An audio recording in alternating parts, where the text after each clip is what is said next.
Welcome back to the Joe Rogan Experience, where you, as a listener, get to hear interesting views from all areas of life. Thanks for being on this show, Father Elijah. Thanks for having me on. Now, Father Elijah is calling in from the Sierra Madre and can't be directly on site. Before the show, you told me your plan for using the Sierra Madre to wipe the slate clean. Your plan sounds like it has enormous potential, but I'm curious. There are definitely large moral and ethical dilemmas with your plan. I want to hear you out for once, however. How do you plan on grappling with these dilemmas in your pursuit of a new civilization? The moral question. To me, it is clear. We are living in a world destroyed by humanity's folly. I believe the end justifies the means in this situation. The Sierra Madre has the potential to restore order, provide stability, to begin again. It could be the bedrock of a new world, free of the chaos and suffering that is the wasteland. But it sounds like you're saying that you are willing to force this solution onto people with the use of these collars. Is that what you're saying? Yes, and it is a difficult truth. But consider the current state of our world, Joe. We are fragmented, constantly at odds, resources are scarce, and violence is rampant. My goal is to create unity and stability, a chance for a better life.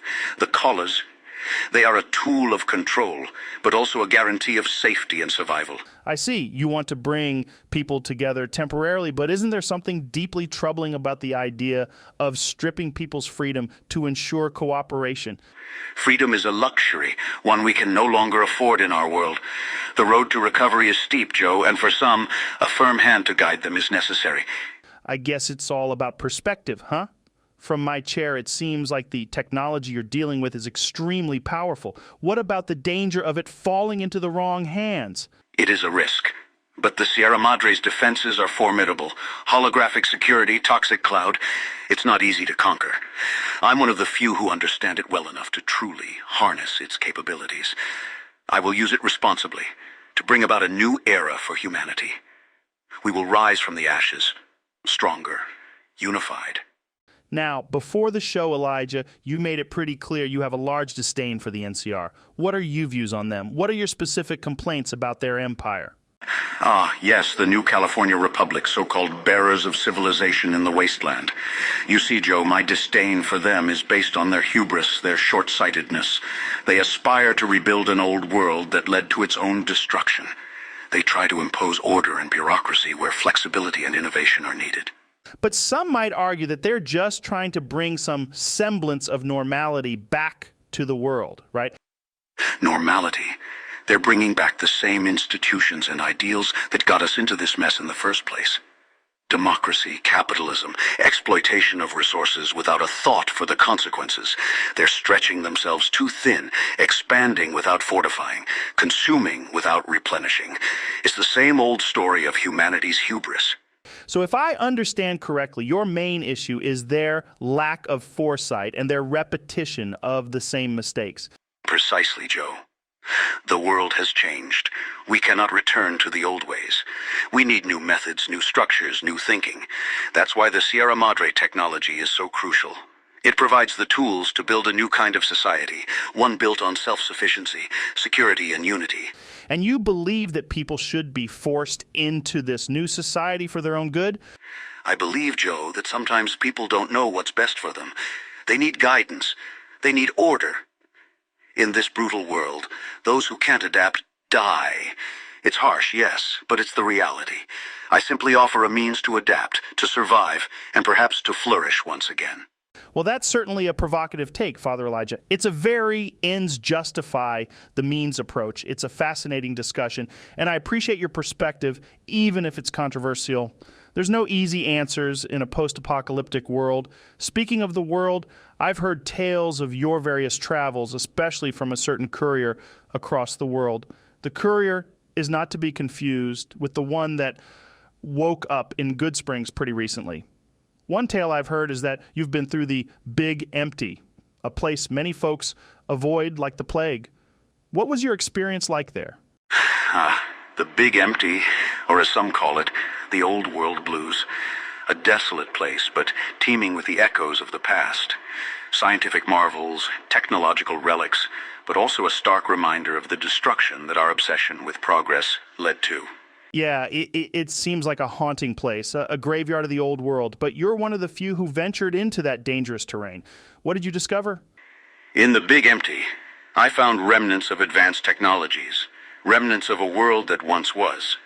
The Think Tank, a group of pre-war scientists transformed into sentient brains, trapped in a perpetual cycle of experimentation. It's fascinating and terrifying at the same time. Terrifying indeed. So, how did those discoveries shape your outlook on the world? The Big Empty is a testament to mankind's folly, a monument to our mistakes, but it also houses keys to our redemption. From the wreckage, I managed to salvage technologies that could be harnessed for the betterment of humanity.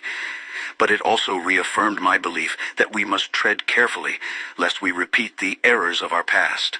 Right, that there's a fine line between advancement and self-destruction.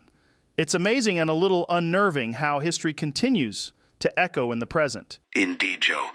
The echoes are loudest in the emptiness. We just need to listen, learn, and not repeat the same song of destruction.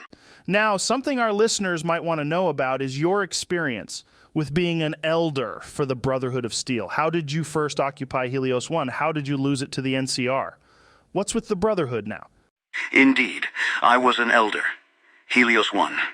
It was an old-world facility, a solar power plant of immense capacity.